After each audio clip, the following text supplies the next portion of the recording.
আদম আলাইহিস সালামকে সৃষ্টি করার পর শয়তানকে আদেশ করলেন, উসজুদু লি আদম, তুমি আদমকে সিজদা করো। কিন্তু ফাসাদাতুল মালাইকাতু ইল্লা ইবলিস, সমস্ত ফেরেশতারা সিজদা করলো, কিন্তু ইবলিস সিজদা করলো না। ইবলিস যুক্তি খাটালো। কি যুক্তি? খলাকতানি মিন নারি ওয়া খলাকতাহু মিন তিন। হে আল্লাহ, আপনি তো আমাকে আগুনের দ্বারা সৃষ্টি করেছেন, আদমকে তো মাটির দ্বারা সৃষ্টি করেছেন।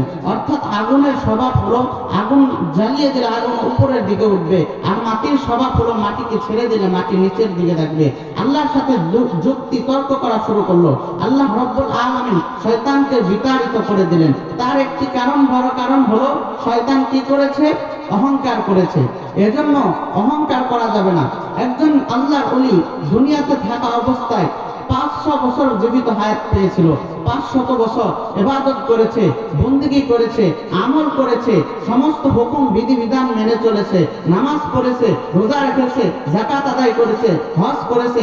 মোট কথা সমস্ত জিন্দেগিটাই আল্লাহ রাব্বুল আলামিনের ইবাদতে কাটিয়ে দিয়েছেন।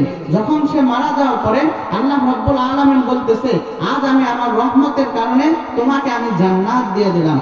কিন্তু সেই বান্দা বলতেছে যে আল্লাহ, আপনার রহমতে না, বরং আমি যে আমল করেছি সেই আমলের বিনিময়ে আমি জান্নাতে যেতে চাই। মুহতারাম হাজিরিন, যখন এই কথা বলল, আল্লাহ বলল, ঠিক আছে, তাহলে তুমি একটু জাহান্নাম যে বানাইছি, জান্নাতে যাওয়ার আগে তুমি একটু জাহান্নামটা ঘুরে দেখে আসো। একজন ফেরেশতাকে পাঠিয়ে দিল সাথে।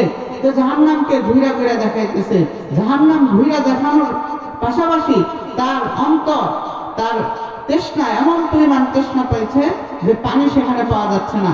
দেখছে একজন ফেরেশতা পানি বিক্রি করতেছে। পানির দাম কত? বলে 500 বছরের আমল, সব আমল শেষ।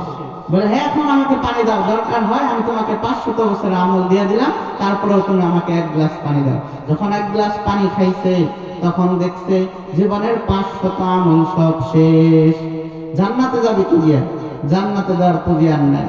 তখন আল্লাহর কুদরতি পায়ে সিজদা দিয়ে পড়ছেন, বলতেছে, আল্লাহ, আমল করছি মাওলা, আমলের কোনো দাম নাই। তুমি যদি রহমান, তুমি রহিম, তুমি যদি আজ দয়া না করো আল্লাহ, তুমি আজ দয়া না করলে আমার আর জান্নাতে যাওয়া হবে না। যখন আল্লাহর এই বান্দা ভুল বুঝতে পারলো, আল্লাহ রাব্বুল আলামিন সাথে সাথে ক্ষমা করে দিয়ে আবার জান্নাতে পাঠিয়ে দিল। এজন্য অহংকার করা যাবে না। অহংকার মুক্ত জিন্দেগি ধারণ করতে হবে এবং রসুলের ভালোবাসা অন্তরে ধারণ করতে হবে। রসুলকে যেভাবে সাহাবায়ে কেরাম ভালোবাসে সেরকম ভালোবাসতে হবে। সাহাবায়ে কেরাম রসুলকে কিরকম ভালোবাসে? নাজাশীর বাদশার কাছে একজন যে বলতেছে, আমি তো এমন একজন বাদশাকে দেখে আসলাম যার নাম হলো মুহাম্মদ, যার সাহাবী এক একজন হলো আবু বকর, এক একজন হলো ওমর। সেই সাহাবীরা তাকে কিভাবে মানে জানো? তার থুতু মাটিতে পড়তে দেরি, হাতে নিতে দেরি হয় না।